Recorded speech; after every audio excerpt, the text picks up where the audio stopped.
بغض کے بعض مفاسد۔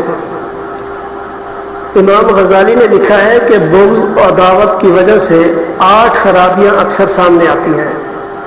پہلی یہ کہ حسد کیا ہے؟ یہ تمنا ہوتی ہے کہ دوسرے کے پاس نعمت جاتی رہے اور اس کو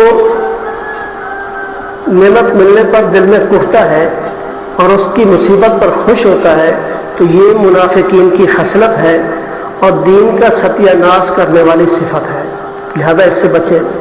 اور دوسری ہے شماتت، یعنی دوسرے کی مصیبت پر دل میں خوب خوشی محسوس کریں، جیسے سبائی کرتے ہیں، امیر معاویہ کی وفات پر وہ خوشی کرتے ہیں، تو یہ بہت برا عمل ہے۔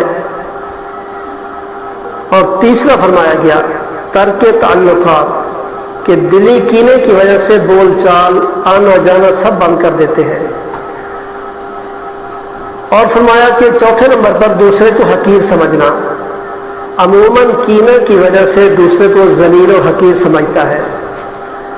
اور پانچویں نمبر فرمایا کہ زبان درازی، جس کسی سے بغض ہوتا ہے تو اس کے بارے میں غیبت، چغلی، بہتان، ترازی، الغرض کسی بھی برائی سے احتراز نہیں کیا جا سکتا۔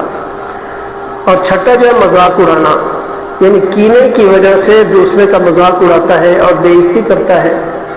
ساتواں مار پیٹ کرنا، یعنی کبھی کبھی کینے کی وجہ سے آدمی مار پیٹ پر بھی اتر آتا ہے۔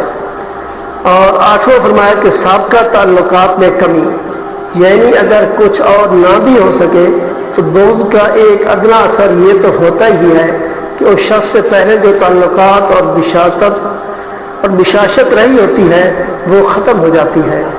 لہذا یہ 8 چیزیں ہیں انسان کے اندر اکثر پائی جاتی ہیں، بغض کی وجہ سے، اور دوسرے کو خوش دیکھ کر نہیں رہ سکتے، اور یہ منافقین کی خصلت ہے۔